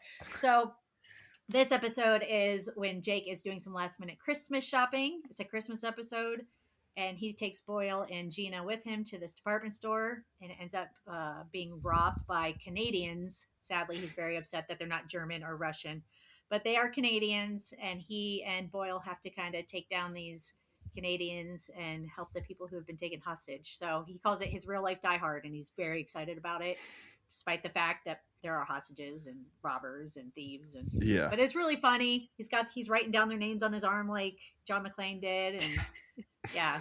So I won't give away the ending where he gets to pop out of this. Well, he doesn't pop out of the ceiling to say it, but anyway, it's a really great episode. There's no continuity needed. Like you could just watch it streaming out of nowhere and you would enjoy it. Like you don't need to watch the whole series for that. So Brooklyn Nine-Nine, one of my favorite shows of all time. So that's my second recommendation. I do love that show. I have to Yeah. rewatch it. It's great. So good. So funny. Yeah. It's I was thinking about that show while we were talking about the movie, but not so much while watching. But then like while we were chatting, I was like, oh yeah, I forgot that like Die Hard is like a big part of Brooklyn Nine-Nine as a show. And Jake as a character. And Jake as a character. Yeah. Cool. Always Cool, wants cool, to cool, be cool, John cool, cool, McClane. Yeah. Cool. We're done. Love it. Okay, I'm gonna recommend an album and a band. So this movie takes place on Christmas Eve, takes place in the great city of Los Angeles. There is a song from a kind of maybe not that well-known band called Wolfpack. The band is called Wolfpack. The name of the song is Christmas in LA off the album Thrill of the Arts. It's a fun kind of like new age Christmas song if you're looking for new tracks to throw on your Christmas playlist. And they're a super fun, like nerdy rock funk adjacent kind of band. Nice. Yeah. Yeah. And their album Thrill of the Arts is probably their best album. It has Christmas in LA and a bunch of other songs that you've maybe heard or maybe have not heard. So When was this album? When did it come out? I want to say like 10 years ago. It might be 2015 or perhaps more recent. But yeah, they're a ton of fun. I've seen them like 4 times live. Nice. Yeah. Okay, say that again. Say Christmas in LA by who? Christmas in LA by Wolfpack. Wolfpack. Yeah. Wolfpack. Okay. Wolfpack. So Wolfpack. like how a German would say Wolfpack. Wolfpack. But it's like phonetically spelled out. Wolfpack. Yeah. All right, I'm gonna look this up. And it is from Very 2015. cool. Okay. Yeah. 10 years ago. Dear God. Okay. Yeah. Wild. 10 years of Christmas in LA. Cool. Awesome. Val, do you All have right. another video game for us? I was between like if we wanted to do like a location because I thought about something while watching the movie or a video game, but I think I'm gonna actually go with the location. because I Nice. think it's just super off kilter. And now you won't be the only one being teased for recommending a location in Japan that people have to go to. Uh, if you saw the ending scene in this movie where they are on the roof, open air, and you were like, "Hey, it'd be cool if I did that." There's a place in Japan where you can. It is called Shibuya Sky, and it is an Shibuya. open air observation tower. I actually went up there at night. They were Ooh. having a movie night while I was up there. They were actually playing Gravity, starring Oh, Whoa. Sandra wow. Bullock. And that is the worst soundtrack to hear on top of a tall building if you have any apprehension about heights, which I Yep. do. Me Um, too. so it is completely open air. There are walls around the outside, but they are made of like completely clear crystalline So you can glass. see. Yeah. So you can see like a clear drop off the top of the building. Oh dear. So Ooh. so See, it I'm getting is, like goosebumps because, and not good yeah, ones. Like it's just it This not looks good with actually, heights. this looks wild. as you're going up there, you take an escalator to the very top of the roof. So it's almost kind of that roller coaster feeling where you're looking off the sides of the escalator and you're seeing the entire city. Um, so not directly connected to Die Hard exactly, but it is a really cool place. Oh, This that's looks Um, really cool. beautiful. that Yeah. and it's actually not that expensive to go there. I think it's like 10 Yeah. Dang. bucks, something like that. And it looks pretty high up. Like you got like a really good view of the You city. do. Can you see Fuji from there? We could not because it was nighttime. Man. I'm Mhm. told that you can, but it has to do with cloud cover, whether or not Mhm. you can. That looks But That's really cool. fun. And it is a sorry, Yeah. can cool you place. also see Shibuya Crossing from there? You definitely can. Yeah. It's a cool place because Tokyo is such a major, like it's one of the largest cities in the world. So, I mean, everywhere you go, as far as the eye can see, is Tokyo in every Hmm. Yeah. direction. So Wow. it's a pretty cool thing to see. If you find yourself in Japan, I would definitely recommend Gotta go checking to it out. Tokyo. Man, it's really pretty. Yeah. Yeah. I would That's want to do it awesome. at night, see all the lights. That's what I did, Yeah. yeah, at night Yeah. because it was totally booked to see during sunset for obvious Yeah, I'm reasons. sure. So Yeah. first thing in the morning or at night are easier to book. That's crazy. Ugh. All right, Ramona, how are you gonna top So going to I'm not going to be Tokyo? able to top that one, but I am going to do one more TV episode that is tied into Die Hard. I don't know if any of you watch Bob's Burgers, I also do. one of my favorite shows. And this is a season 5, episode 1, Work Hard or Die Trying Girl. Oh, I've seen this one. Gene has written a Die Hard musical. He loves Die Hard and he thinks everyone should be singing and dancing. And he wants to put on his Die Hard musical at school, but his ex-girlfriend nemesis Courtney is putting on. She gets the go with her Working Girl musical that her dad has Right. written. So he's going to put on the competing musical in the boiler room, a one Gene show where he's playing all the characters, and it competes with the Working Girl musical. There's music, there's songs about Nakatomi Tower and Hans Gruber, and it's amazing. It's a great And episode. it's a great episode. He says some might say Working Girl is the sexy sister movie of Die Hard. So it's just brilliantly written. And there's a fun cameo by Carly Simon, who sings the Work Hard or Die Trying Girl theme song at the end. And if you know anything about Carly Simon, she has not performed in a really long time. I think she's retired actually, but she came out to do this song, and it's amazing. The whole episode is so funny. I'll watch it at any time. So if you like Die Hard, you like Bob's Burgers, you probably already know about this episode, but I would recommend it. Again, no Yeah, continuity to worry about. You can just turn it on and watch it and enjoy it. So it's really that's funny. great. Yeah. I haven't watched Bob's Burgers in so long. I feel But like it I is definitely like have that. seen It's that one of that those episode. shows you can just turn on. You You're could just not really pop Yeah. going it to miss in. very Yeah. much. You know, Yeah. just season 5, episode 1. Watch it. I It's think the really last good. time I watched Bob's Burgers was before that Wolfpack album came out. Oh, geez. Wow, Yeah, it's a you guys long are Yeah. time catching up to ago. do. Their Yeah. Christmas episodes are pretty great too. So if you want anything That's quick true. Yeah. and sweet for Christmas, watch some of their Christmas episodes. Are really fun. Yeah. I might have to work Bob's Burgers back into the rotation. Yeah, I love it's very that. wholesome. Wow. Okay, these have been amazing recommendations. I love all these. We got Yeah. some TV, We got some Tokyo. We got some video games. We got some movies. Music. We got some music. Love it. For my last recommendation, I'm going to go with a book. A book that is actually on this bookshelf behind me over here. I don't know if you guys can see it, or you probably can't. not. I don't think It's anyone will be very I able can to far see see your it. away. books, but I cannot read them. There are books, but you won't be able to see that the book that I'm going to recommend is on this bookshelf. Okay. So bear with me. This movie is about John McClane, who is a New York City cop. One of my favorite bands, The Strokes, had a song called New York City Cops. Fun. There is a book about the Strokes and other indie rock bands from the early 2000s in New York City getting their start, getting big, and all that stuff called Meet Me in the Bathroom.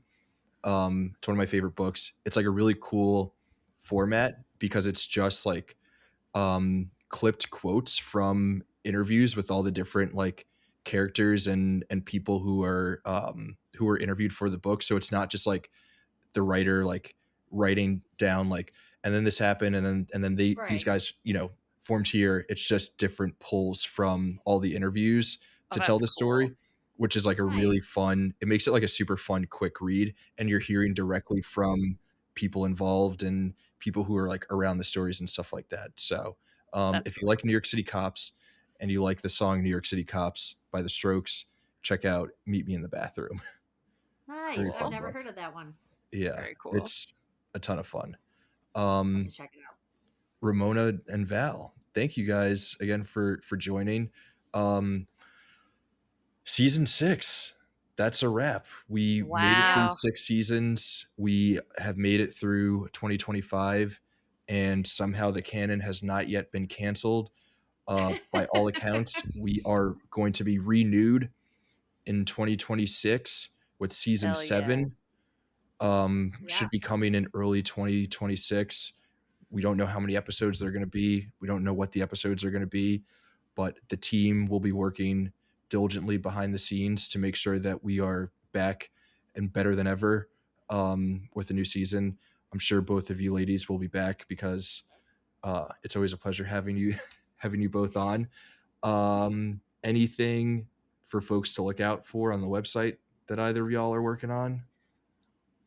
We do have the top 50 Christmas movies of all time list coming out soon. Sweet. I think that might be out by the time this is released. It might be. I know that we've contributed some movies to that, and then just the regular watch and review kind of fun stuff. Yeah. So I need to get back, man. I need to get back into the movie watching. I've been watching movies, but like the reviewing, I got to get back into that. Well, it's harder on Christmas. I mean, it's so hard around this time of year. Yeah. So get through. Just make it through New Year's. Yeah. I think we slowed down as a site with like reviews and write-ups and stuff. Yeah. It's been really difficult during the holiday season. Yeah. I mean, I did write my review for Wake Up Dead Man. That's like the most recent review I've done. But I did nab, so for the first week of the year, to review No Other Choice. So I've not seen it yet. But I'm really looking forward to that one. Nice. But that won't be for a while. And then we'll in January, which will be between when this episode is released and when we jump back in for season 7 in January. A bunch of us are going to have our top movies of the year. Right. I still have to think about that. Yeah. I got mine. I'm ready. I got to write those out. Fun. I think I'm going to do a review of Marty Supreme. Do it. It looks really good. Which will be, I guess, when this is released, it'll be later this week that review will be coming out. And Nice. I last week wrote the first thing I wrote in a while. It was an editorial about The Force Awakens at 10 years old and revisiting I need that. to go read that. 10 years. Yeah. 10 years since Jesus. that movie was released, which is wild. And just reflecting on that. Nuts. So there will be more fun stuff on the website, throughout the rest of the year. But then back in January, we'll be back in the swing of things, and which will include a brand new season of the canon, which can't wait for. Screenagers, as always, thank you all for joining us throughout these journeys into essential movies. Always appreciate it. Always appreciate the love and support. And we'll see you back in 2026. And as always, in the meantime, we'll see you guys in the wasteland. Bye bye. Happy holidays and New Year.